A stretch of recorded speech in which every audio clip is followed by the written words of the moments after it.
Hello, I'm Jenny, and welcome back to You Can Do Hard Things. Firstly, can I thank you for listening and joining me on this journey?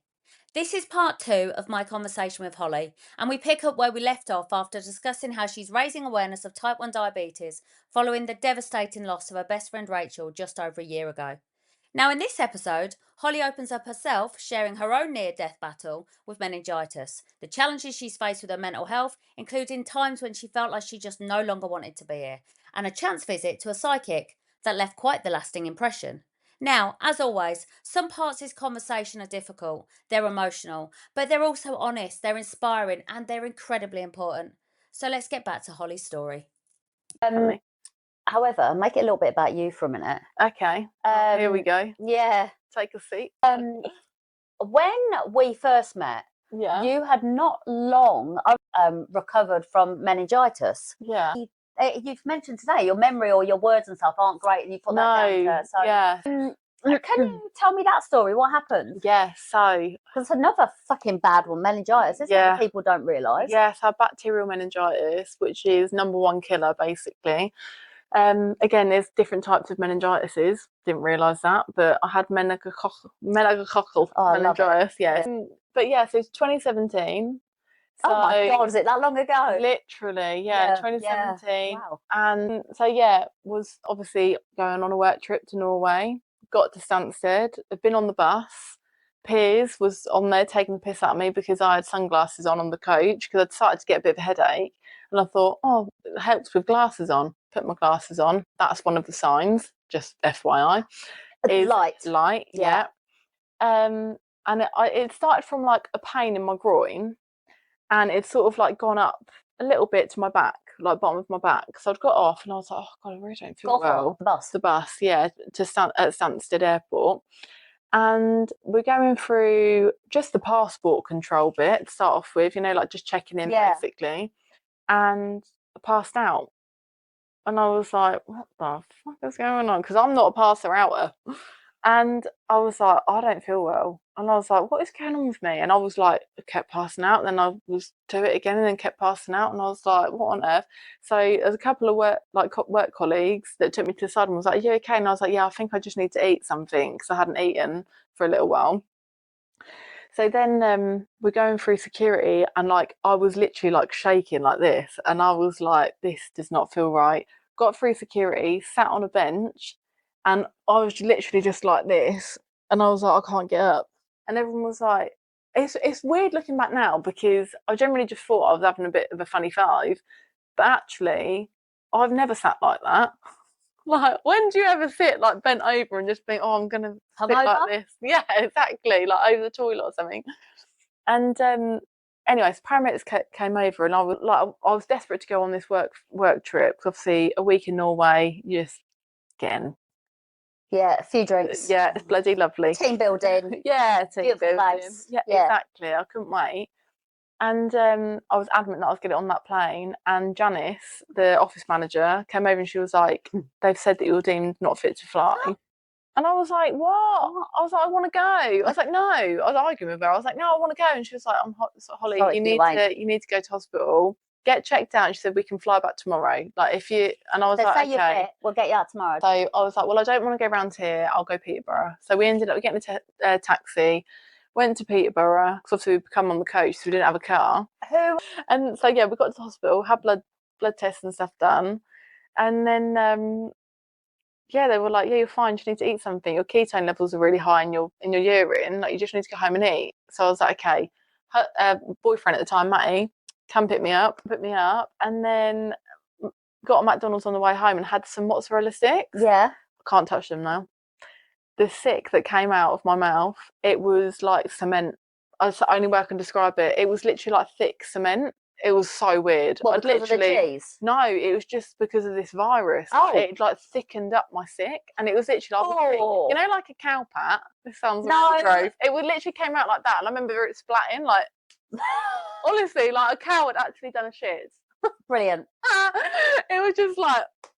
It was like that. Like that, but yeah. So I got home anyway. Had a really bad migraine, so I was like, again, that's another sign. No, and I was like, I've felt like I was going to be sick. And Mum was like, I think you've just got a migraine. And I was like, yeah, I've got a migraine. So I got to bed and fell asleep. Woke up at like 4:30 in the morning, and oh my God, the pain. It felt like my head, the way that I can only describe it, it felt like it needed to be cracked open. Like it was like an egg that needed to be cracked. And I actually did an interview for Peterborough newspaper in the end because of what happened. And I put that in there. It was like, it just felt like it needed cracking. So I was like patting to Matty, and I was like, Matty, you need to go and get my mum. Because again, we were living at home at the time. And he was like, no, I think you'll be fine. I think you just need to roll over and go to sleep. And I was like, no, Matty, yeah. I was like, no, Matty. Sleep. Yeah. Shut up. It was like, just roll over and go back to sleep. Little does he know, if I'd done that, I would have bloody died. Oh. And then, yeah, he went and got my mum. And I think the knock was literally like, Wendy, can you, I think Holly's poorly. And apparently she was like, what? So she's come out, turned the light on, had the rash, literally. Oh, really? Had the rash in my arms, in between my legs. And at this point, I'd ripped all of my clothes off because I was literally just sweating. So I had my head literally like, I was on the sofa like this. So I'm just going to give you a demonstration. Had my thing like this on the edge of the bed and butt naked. Covered in a rash, just sweating like. And bet your mum must thought, I didn't think I was going to see this vision for a while. No. But as soon as she saw the rash, she said that she knew. She knew. Yeah, which is crazy because now that I've had it, obviously I would know with my kids, but I don't think I would have known. And the only way I can describe it as is a hickey.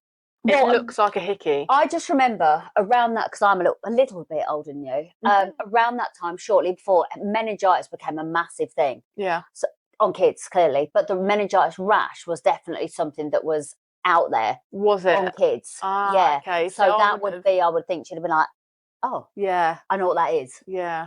What's it doing on my baby girl? Yeah, exactly. My big baby girl. Big baby girl.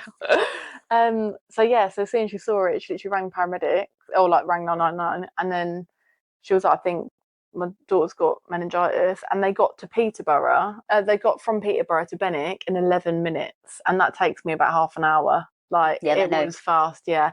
And yeah, it was in the newspaper because he'd basically gone against protocol and like administered penicillin at my house, like without any sort of advice or anything. And that saved my life. It managed to get me to hospital in time. Can you not do that because it's one of those things that people are quite heavily allergic to, so they can't do it? Yeah. So I think it's against whatever protocol like that they've got. Yeah. But that did manage to save my life. So because I was at the point of like, did you get to Norway? Return. So I was in hospital obviously for like weeks, and then I ended up going to Norway the following year. Okay. So that was good. But yeah, I got my trip eventually. But I was off work for like 3-4 months. Oh, were you? I lost my speech. Like, yeah, cried every day. But so what else happened to you? You lost your speech? What else? I suffer with stutter sometimes, which doesn't help when you've got a lisp anyway. Obviously, my lisp is like controlled at the moment, but if I get drunk, like stuttering and I've got a lisp, it's a bit. Thank God I'm married. Because it's not going well for me. We're people right now, are we? No. Oh, Matty. Poor sod. Yeah. Yeah. So memory as well. Like I get a lot of brain fog, quite a lot. So like I can. God, you must have been a nightmare when you're pregnant. Honestly, I just That's probably why he likes me. I don't talk. I'm just like, yeah, you're not too much of a challenge nowadays. Before, yeah, it's like thank God that's happened. Pre-meningitis, in fact, he gave it to you.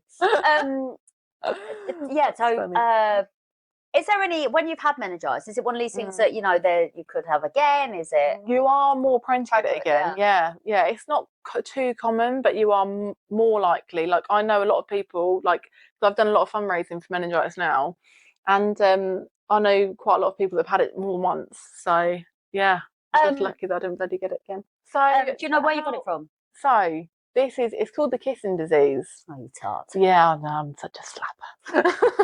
So I was 22, 21, something like that. I can't remember now. But anyway, I'm 31, I think. I might be 32. I don't know. Let's say 27. Okay, sound. Yeah, they call it that, and the reason why it's not really a lot of adults don't get it, like as in like over 30s, is because a lot of over 30s aren't clubbing anymore, or do you know what I mean? It's not like the norm. Like Freshers Week is obviously like when you're 18 to 25 ish, unis, all of like the dirty places, really. That all the youngsters like just share a lot of body fluids and stuff. So obviously, babies are more likely to get it, and like 18 to 25, that is like the main sort of age bracket, because of the kissing and stuff. So they think that I got it from New Year's Eve. So it was the 3rd of January that I came down with it.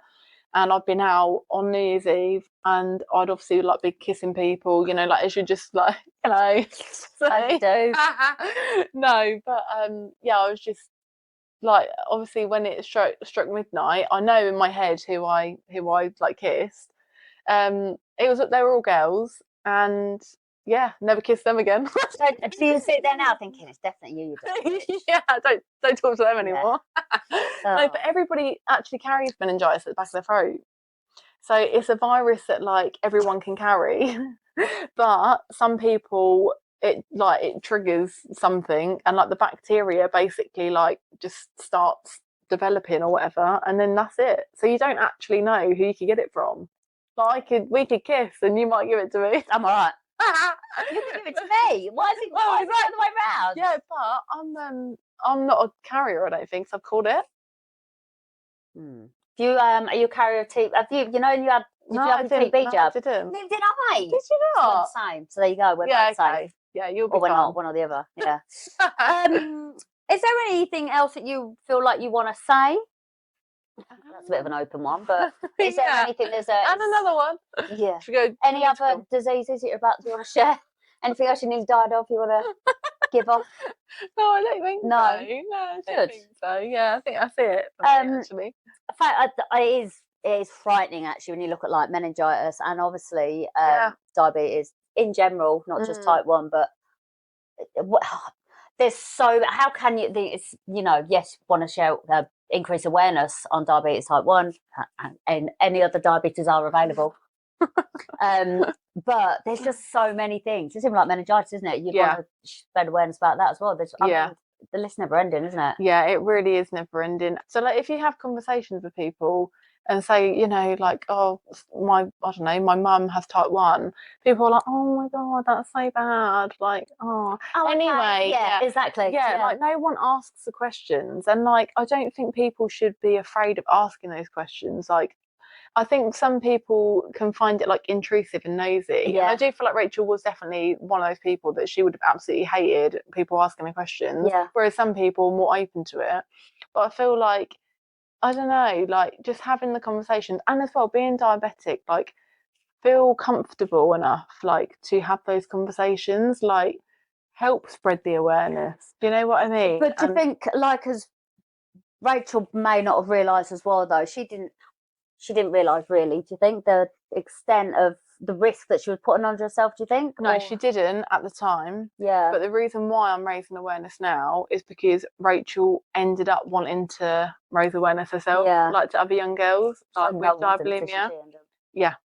And I think again, when you've lived through it, like then you've got the knowledge, haven't you? And I think that is the key. Like knowledge is key. Yeah, there's no better place to speak from than knowledge, is there? No, real knowledge. But it's really hard because I don't know, like I don't feel like I would have even been interested really in like finding more about diabetes if I didn't have someone that had diabetes. It's really hard to make people aware when it doesn't actually affect them. It's one of these things though, someone's only got to see something, hear something to mention diabetes type 1, whatever, and then somebody in their life is diagnosed, and they might just then think, shit, I need to think about this more. Yeah. So it may not be the point that they invest and listen at the time when it isn't relevant in their life, but later on, when perhaps it does, they second think and think, actually, I do need to think about this a bit more. Yeah. You never know, do you? You never know the effects you're having on people's lives. No, exactly, and that is the thing. Yeah. Anyway, anything else you want to tell me about Rach? Anything? So a lady that I know in Lidl from the tills, she was like, oh, so I've been chatting to her for years. So I was like scanning my shopping and stuff, and I was like, oh, you're right, Fiona. And she was like, yeah. Do you know who Stuart Michael is? And I was like, hello, no, no, but hi. And she was like, you need to go see him.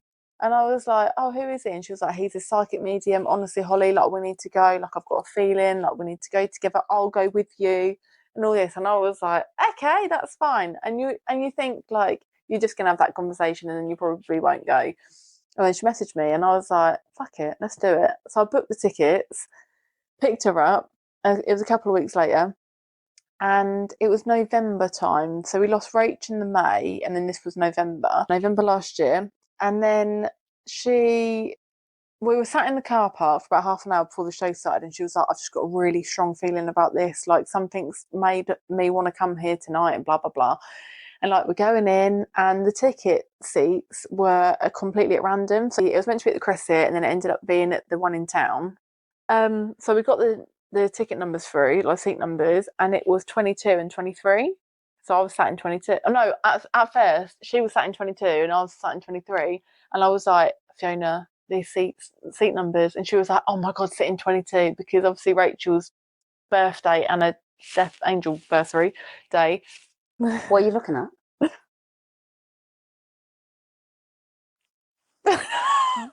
There's nothing there. Are you okay? Someone walked in. I'm quite spiritual. Yeah.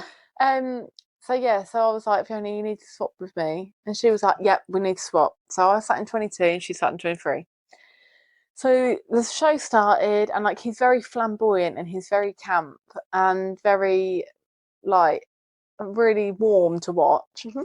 And I'd say there was like 2 or 3 people that had come through. And then all of a sudden he was like, oh, I've got someone coming through. She is absolutely stunning. And as soon as he said that, I just knew. It was the weirdest thing. And I was like, couldn't keep my eyes off of him. And he was like, oh my God, she could turn me. And like, it was just so funny. He had so much comedy and stuff with it. Yeah. And then he was like, I'm getting a, what was it? He was like, I can't remember how he started it off, but he was saying things like, "Yeah, I'm not getting a slow death." He said, "I'm getting a quick death, like instant, almost straight away, really random, like very," and all this, like going into detail. And then he was like, "Why am I getting?" And then he sort of digressed and was like, "Why am I getting this name through?" And he's like talking to himself while he's on stage, and it was just after that stabbing had happened in Huntingdon, the train stabbing thing. He was like, so my friend was texting me last night about this train thing that happened, and why am I getting this name? And he's like trying to figure it out in his head, and he's like, Rachel, my friend's name is Rachel. Okay, so it's a Rachel. Okay, your name's Rachel. And he's like talking like this. And as soon as he said that, at this point, he hadn't spoken to any of the crowd.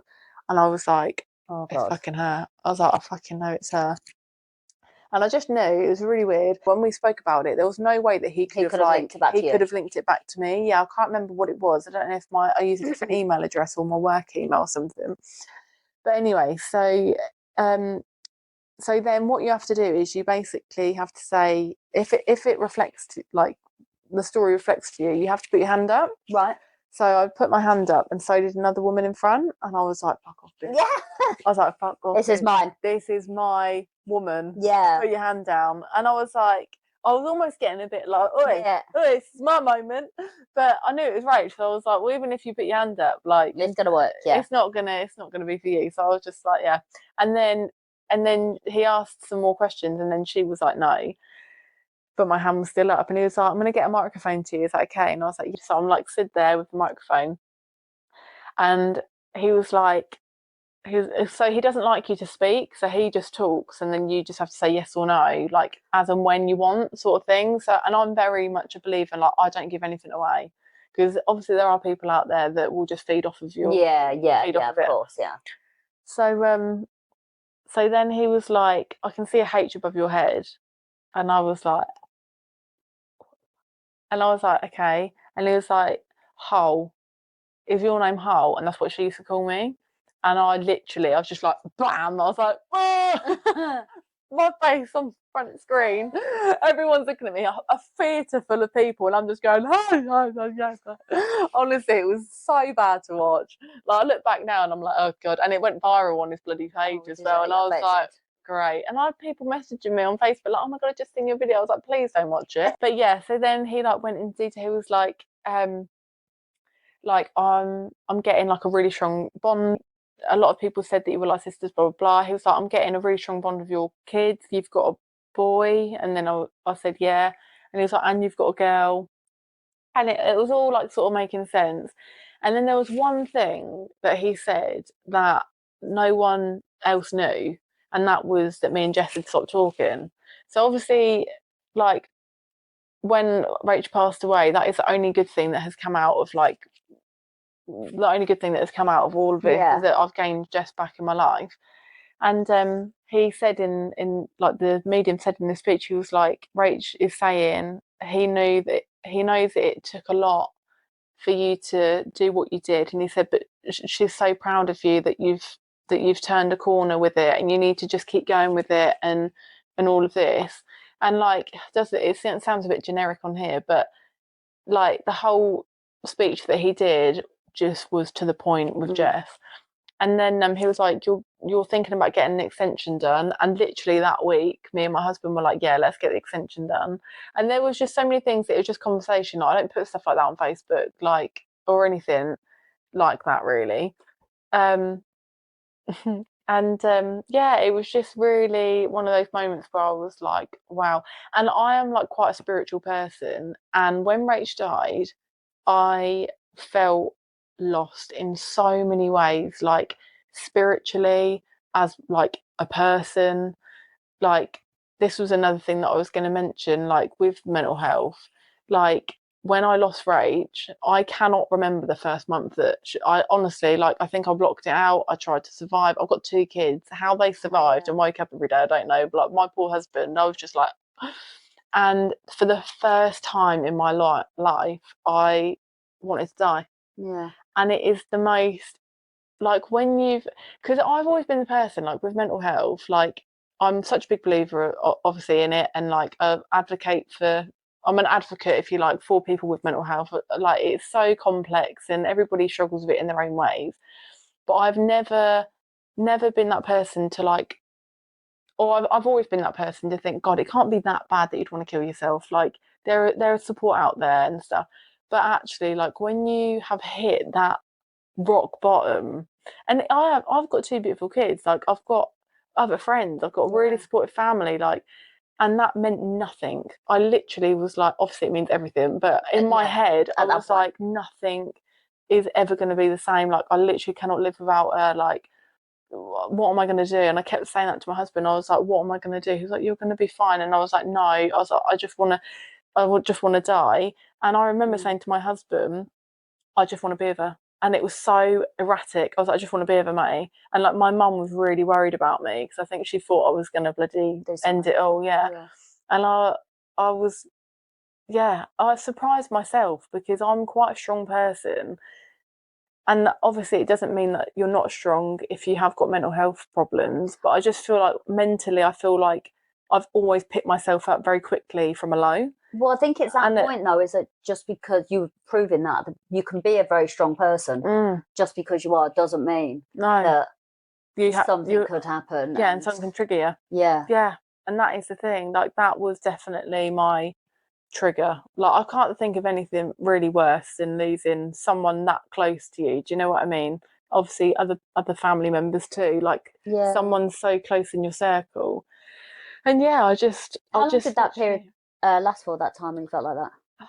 I'd probably say about where I was really like wanting to end it. I'd probably say about 6 weeks. It's quite a long time. Yeah, where I was really, but again, it went so fast. Like, I literally blinked and it. Yeah, for me, yeah, I blinked and it was like 2 months, and I was like, what the hell? But when you're in it, you don't. I don't know. It's really fucking weird. The void, isn't it? Yeah, and like, I can understand now why people do, because I wasn't thinking about anything else apart from being with Rach. Do you It's nuts. have you and Matty spoken about that at the time? How Yeah. what he was going through and how he felt and what. Yeah. Like both me and Matty we've got a really good relationship, thank God, because if it wasn't for him, I don't think I don't know where I'd be, to be honest. And I don't think he knows where he would be. Like we've both brought each other like out of some really dark places together. Yeah. And I think that is, I don't know, I'm very lucky to have him. Like he is a one of a kind. Right. So when you look and say like the hardest day of your life was the day of the call, actually wasn't. No, it probably wasn't. I think that's probably the most shocked I've been, maybe. Yeah. I think, I don't know. Yeah, I've probably had like worse days from when I was feeling. Awful to say that you know, what's worse than losing her, but the realization and living with loss. Yeah, I would definitely say We're that. trying to navigate your life without her. Yeah, I would definitely say that is a fair point. That's probably a fair point, Jenny. You're welcome. Thank you for bringing that to mind. That wasn't actually my worst day. It was 6 weeks after. Got worse. Yeah. So there. You think it's going to get worse? Hold my beer.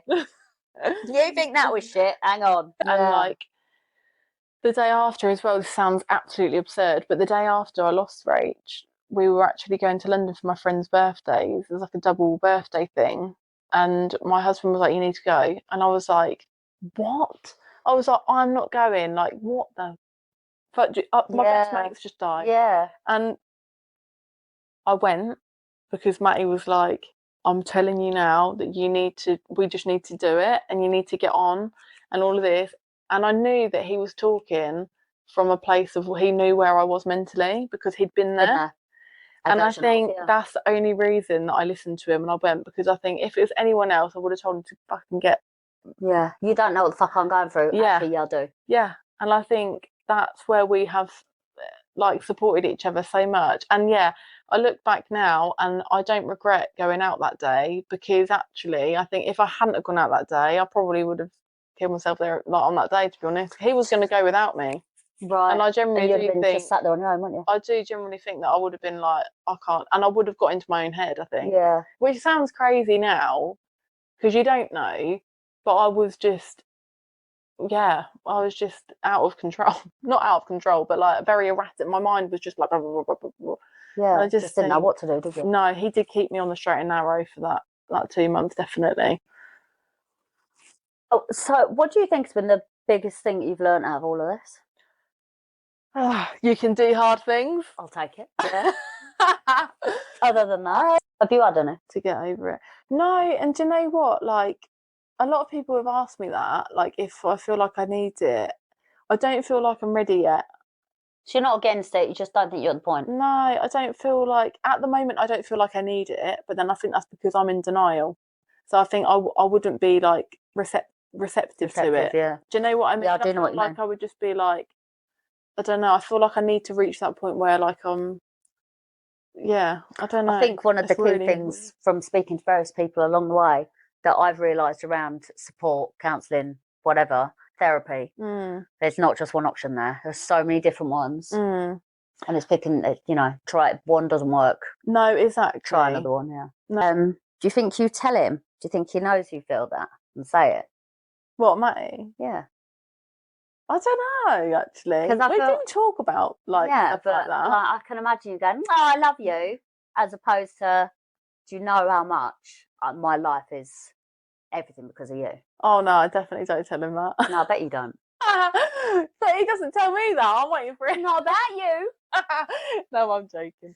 But no, I don't know. I think, even though we are really close friends and like obviously lovers as well, our lives are just so busy that we don't even get a chance sometimes to like actually like get properly deep, unless it's like one of us is obviously having a bit of a moment and then like we go through it and then we're like, okay, right, come on, we're going to get back on track, sort of thing. But like the romance side, I feel like definitely in the last year has taken a back burner, because like as in like the like the lovey-dovey, like oh I love you sort of thing, because we've both just been surviving. He's been dragging me through the trenches and I've just been like, carry me. Yeah. I can't do this. So are you getting to the point of, at the end of this, being ready to live and be happy?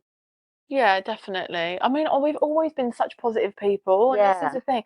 Do you know what, as well? Like, I would say I've always been so grateful for all of my friends, all of my family, like my health and stuff. I'm so blessed in so many ways.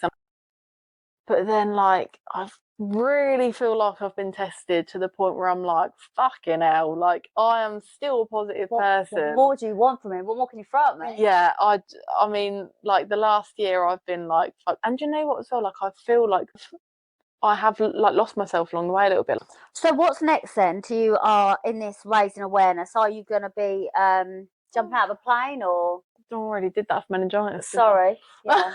So Climbing Mount Kilimanjaro? I would bloody love to do that. Do it with £4 me. grand. I would, but it's £4 I've found out the other day. Oh, okay. Well, maybe I'll do something with you. I'll- You pick something that's worthwhile, I'll do it for you. mate, I'll do it with you. Kilimanjaro. What a bloody It's 11 days though as well. And I ain't got 11 days of my life on holiday to add to that. But if we find something similar, yeah, I'll do something. I'm always down for a challenge, but I want to do something different soon. Obviously, I do so much for free kicks now. As soon as you put on an event, you obviously then go to everybody else. And of course, that opens the door that once they've done something for you, as soon as they put on an event, they're fucking all over you. So I get every week there's another summer ball on or another, and they're all the same. They're all a Holiday Inn. They're all a guest speaker. They're all a three-course meal, and they're great when you're there. But there's no real thing to set you apart from why, when we've got such competition, there's so many out there. What's going to make a business go, actually, I'll pay £1 for a table at your place? Then, or what can you do to raise the money? What will they do? What will, you know, it's auctionable stuff is a good one. There's so much posh stuff out there. Do something a bit different. Whether you can, or do something like walk to all the different football grounds. I don't know, not necessarily football grounds, but walk to all the different music stadiums. That's a good idea. Yeah, I haven't really thought about that yet, to be fair. I feel like at the moment, like when I'm focusing on just like myself and stuff, I need to just get through this, you know, this next few weeks. And then then I don't really know. Like, it's a dangerous thing of keeping yourself so busy that you don't allow yourself to breathe and fix yourself. Exactly. And do you know what as well? Like, I do eventually. Exactly. And I do get that. And I do think I do need to work on myself again. Genuinely, it's been lovely to see you. Oh no, it's been so good to see you after so long. Thank you so much for being so open about such a, you know, emotional subject. You're hardly emotional, but I appreciate it anyway. Thank you, because it's a lot to go into. So thank you very much. If there's anything I can ever do, let me know. Yeah, thank you so much. Thanks for having me. You're welcome. Yeah, next time. Thank you so much for listening to this episode of You Can Do Hard Things. If you've enjoyed today's chat, please take a moment to hit subscribe, follow the podcast, leave a review, or share it with someone who you think might just need to hear it. Now, if this is your first time here, where have you been? And why not take a look through the back catalogue? We've had some incredible guests, from footballers to landladies, content creators to Olympians. Loads of them. All with their own unique stories, challenges, and lessons to share. I've got some incredible conversations already recorded and waiting in the editing queue, and I really cannot wait to share them with you over the coming weeks and months. But until then, remember, you can do hard things. See you soon.